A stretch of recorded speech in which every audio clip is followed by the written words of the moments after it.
작은 교회가 지닌 재정적 한계를 뛰어넘어 전문적인 분야에서 틈새 사역을 펼치는 목회자들이 있습니다. 오늘은 학교 돌봄 사업 등을 통해 틈새 사역을 펼치고 있는 목회자를 만나봤습니다. 교파를 떠나 한국교회 다양한 실천적 대안을 제시해온 실천신학대학원 대학교가 신임 이사장과 총장 취임식을 갖고 쇠퇴하는 한국교회에 지속적으로 대안을 제시하겠다고 밝혔습니다.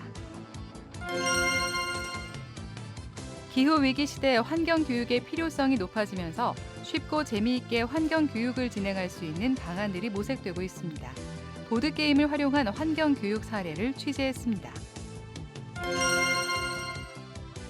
기자가 주목한 한 주간 주요 뉴스, 뉴스픽 시간에 전해드립니다.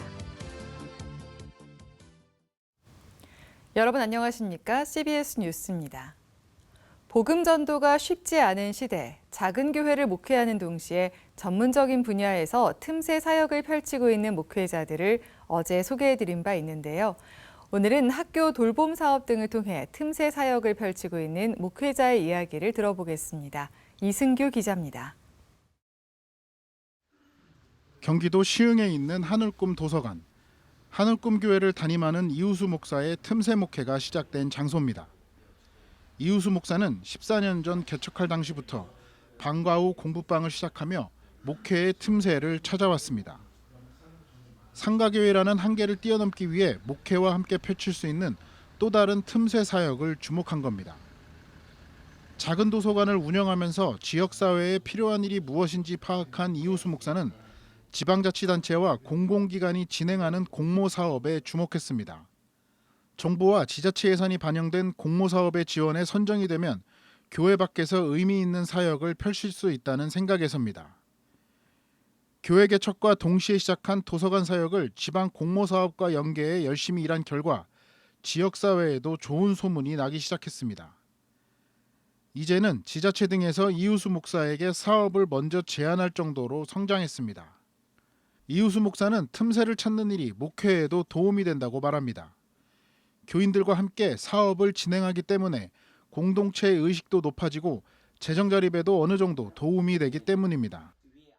교회 안에서의 일자리가 완전 고용이 되어지는 거죠. 네, 그런 게 교회에는 좀 덕이 되어지고요. 또 나름 본인들이 기관에서 시설 장도 하고 있고 선생님도 하고 있으니까 자부심이 또 다른 분들에 비해서 좀 높다고 볼 수 있습니다. 이우수 목사는 작은 교회 목회자들에게 지자체와 공공기관에서 추진하는 다양한 공모사업을 눈여겨보라고 조언했습니다.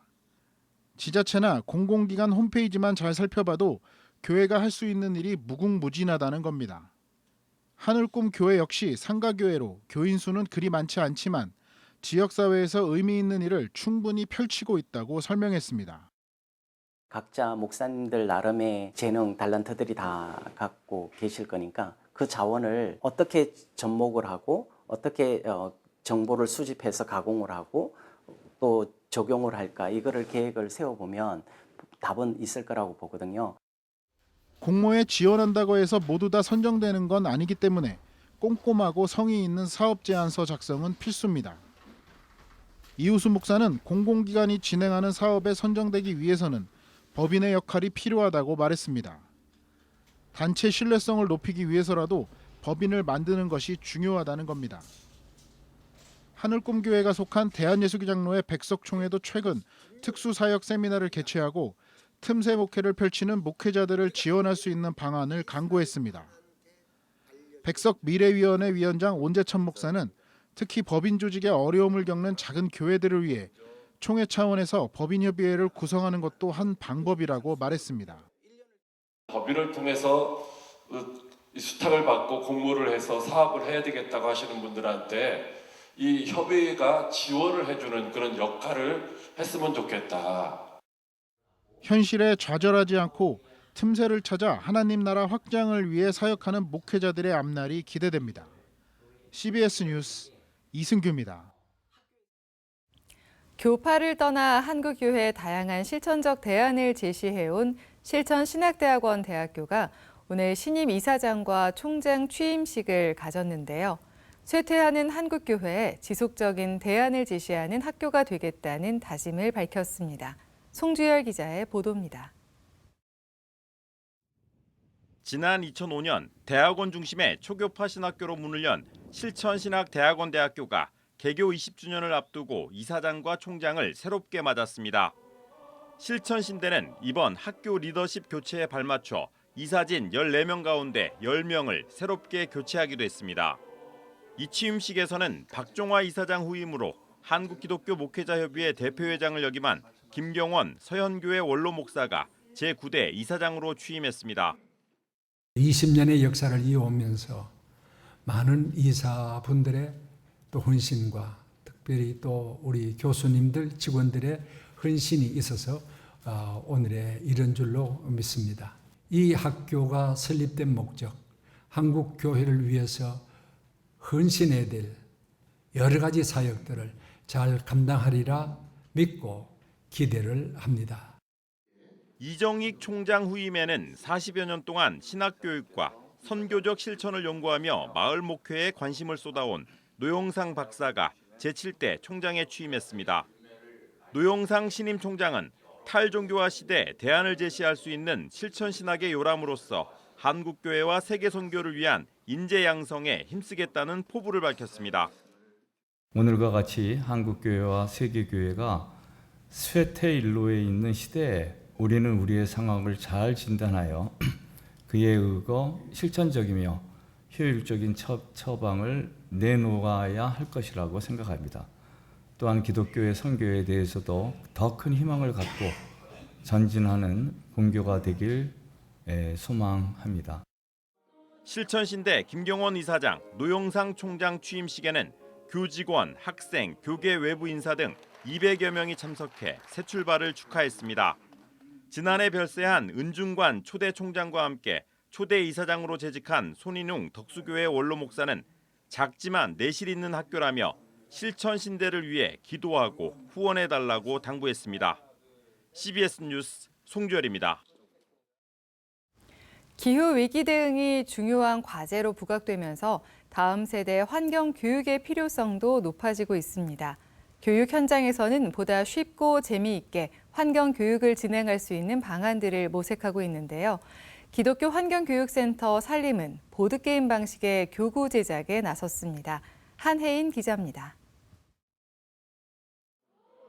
10대부터 50대까지 다양한 연령대의 참가자들이 한자리에 모여 기후위기 대응 방안을 얘기합니다.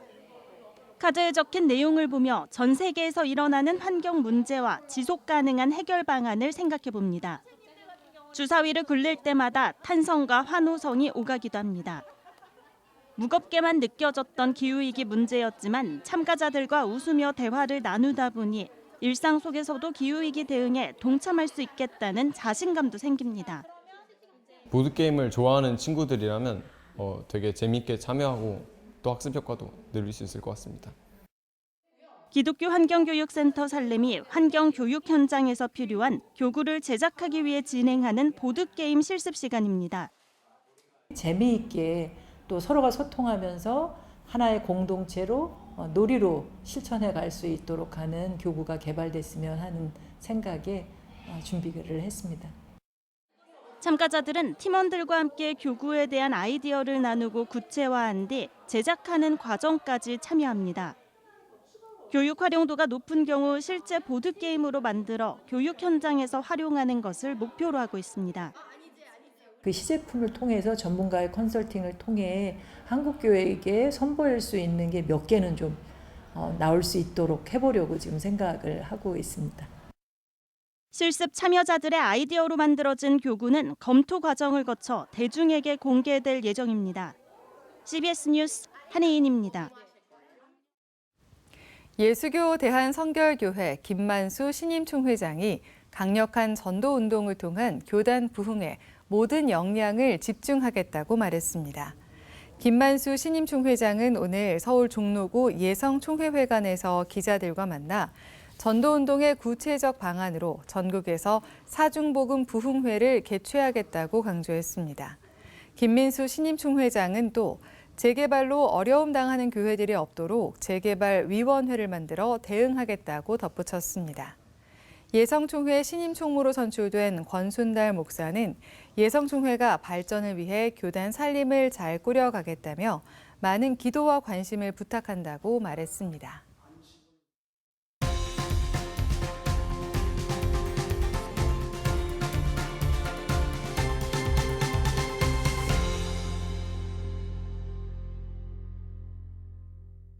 한 주간의 주요 교계 뉴스 또 빠뜨린 뉴스들을 다시 한번 되짚어드립니다. 뉴스픽 시간입니다. 지난 한 주 동안 어떤 일들이 있었는지 함께 살펴보겠습니다. 이번 주는 어떤 뉴스를 픽해 오셨나요? 네, 인천의 한 교회에서 여고생이 사망하면서 관련 소식이 잇따랐는데요. 이 소식을 오늘의 첫 뉴스픽으로 꼽아봤습니다. 경찰은 사망한 여고생에 대해서 교회 안에서 학대가 있었는가를 수사하고 있습니다. 교회는 관련성을 부인하고 있고요.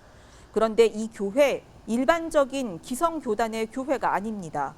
한국교회가 이단으로 규정한 구원파 계열의 기쁜 소식 선교회 소속 교회입니다. 이 교회가 소속된 이단 기쁜 소식 선교회는 합창단을 운영하고 있는데요. 숨진 여고생이 그 합창단에서 활동했다는 제보가 들어왔습니다. 합창단 내에서 구타와 폭행이 있었다는 복수의 증언도 나오고 있습니다. 여고생 사망에 이단 기쁜 소식 선교회와의 연관성, 특히 이 폭행에 의한 사망 가능성이 불거지고 있어서 경찰의 수사를 관심 있게 지켜봐야겠습니다. 더불어서 이 같은 이단 단체 내부에서 벌어지는 불합리하고 부당한 행위들에 대해서 알고 계신 분들은 CBS에 제보를 부탁드립니다. 도파민 중독이란 말 많이 들어보셨을 겁니다. 도파민은 본래 우리에게 행복감과 성취감을 느끼게 해주는 매우 중요한 호르몬인데요. 하지만 문제는 과도한 자극에 노출된 현대인들이 더 끊임없이 강한 자극을 추구하면서 중독 현상을 보이고 있다는 겁니다. 한국목회상담협회는 최근 학술대회를 열고 도파민 중독 극복을 위해 교회가 영적 돌봄에 나서야 한다고 강조했습니다. 특히 태어날 때부터 디지털 기기에 익숙한 다음 세대들은 대인 공감 능력이 약하고 사회를 바라보는 관점과 시각이 편협해서 도파민 자극에 더욱 취약하다면서 전인적인 접근이 필요하다고 말했습니다. 낡은 도시를 재정비하는 과정에서 교회들의 어려움이 잇따라 발생하고 있습니다. 재개발 지역에 속한 교회들은 존치를 하거나 기존 교회 부지만큼의 1:1 대토를 원하는 경우가 많은데요. 기존 부지보다 작은 종교 부지가 배정된다거나 과도한 추가 분담금을 내야 하는 경우가 생기면서 재개발 조합과 분쟁을 벌이는 사례들이 나타나고 있습니다. 교계에서는 재개발 관련법에 종교시설의 존치 여부나 이전 대책 마련 등 관련 지침 사항을 마련해야 한다는 목소리가 높아지고 있습니다. 최근 들어 세계 각국에서 동시다발적으로 이례적인 이상 기후 현상이 발생하면서 녹색교회를 향한 노력도 더욱 강조되고 있습니다. 얼마 전 브라질과 케냐, 인도네시아, 아프가니스탄 등에선 갑작스러운 폭우로 수백 명이 사망하고 수십만 명의 이재민들이 발생했습니다. 전문가들은 지구 온도가 상승한 만큼 대기가 더 많은 습기를 머금게 돼 폭우 가능성이 커졌다고 설명합니다. 지난주 한국기독교교회협의회와 기독교환경운동연대는 환경주일 연합 예배를 드리고 녹색교회 시상을 진행했는데요. 태양광 에너지 사용, 텃밭 운영 등 지역사회에서 다양한 방법으로 기후위기 대응에 힘써온 교회들이 조명됐습니다. 녹색교회들은 한국교회가 탐욕의 발걸음을 즉시 멈추고 하나님의 사랑과 은총으로 창조세계를 온전히 회복하자며 전 교회적인 노력을 당부했습니다. 다음 픽입니다. 교회에서 청년들이 사라진다 많이들 이야기하는데요. 이 청년 목회의 새로운 대안으로 청년 교회가 떠오르고 있습니다. 청년 교회는 기존 교회 조직 안에서 주일학교 부서의 하나로 관리되던 청년부를 별도 교회처럼 독립 운영하도록 하는 방식입니다. 큰 틀에서는 기존 교회 아래에 있지만 예산과 사역 내용 등을 모두 청년교회가 스스로 결정하는 겁니다.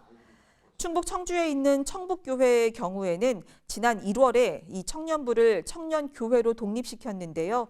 청년들의 주인의식, 주체성이 남달라졌다고 합니다. 주일학교에 치이고 장년부에 밀리던 청년들의 독립이 교회를 떠나는 청년들을 놓치지 않고 기존의 교회에도 긍정적인 시너지가 될 수 있을지 궁금해지는 상황입니다. 이번 주 마지막 뉴스픽은 폐지 줍는 어르신들을 10년째 도와온 한 협동조합 소식입니다. 개신교계에서는 폐지 줍는 어르신들을 지원하기 위해 지난 2015년 실버 자원 협동조합을 설립했는데요. 조합원들에게 한 달 18만 원의 기본급과 폐지 수거량에 따른 추가금, 그리고 무료 점심 식사 등을 제공하고 있습니다. 교회의 이런 노력에 힘입어 정부에서도 관심을 갖게 됐고 지난해엔 폐지 줍는 노인에 대한 실태조사도 처음으로 실시됐는데요. 4만 2천여 명의 어르신들이 폐지 수집을 하고 있는 가운데 한 사람당 버는 돈은 한 달에 16만 원이 채 되지 않는 것으로 조사됐습니다. 실버자원협동조합은 노인 일자리 연계와 사회 안정망 구축 등 정부 지원에 더해 조합 차원의 노력을 계속 기울여갈 계획입니다. 이번 주 저희가 준비한 뉴스픽은 여기까지입니다. 뉴스픽의 자세한 내용은 크리스천 노컷뉴스 사이트와 유튜브를 통해서 확인할 수 있습니다.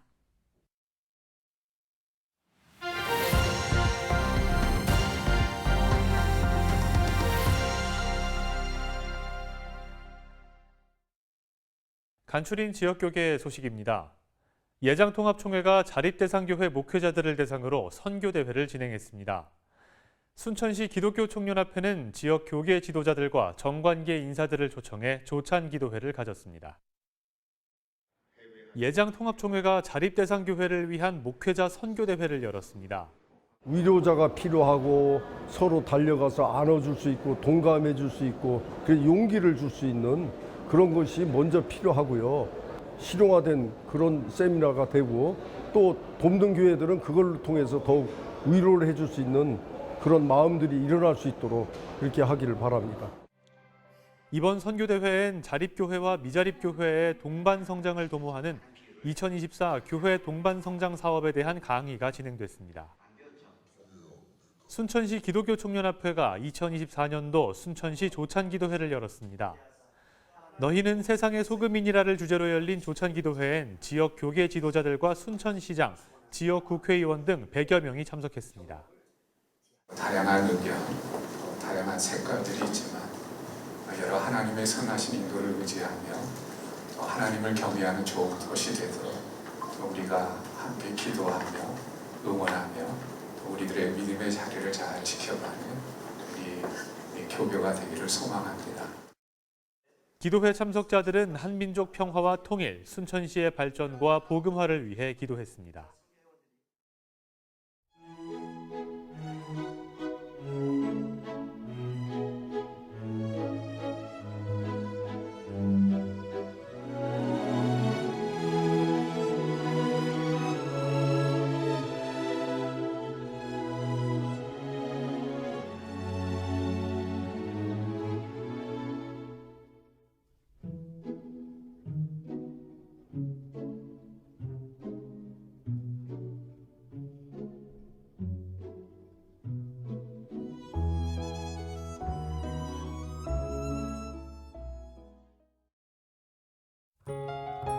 날씨입니다.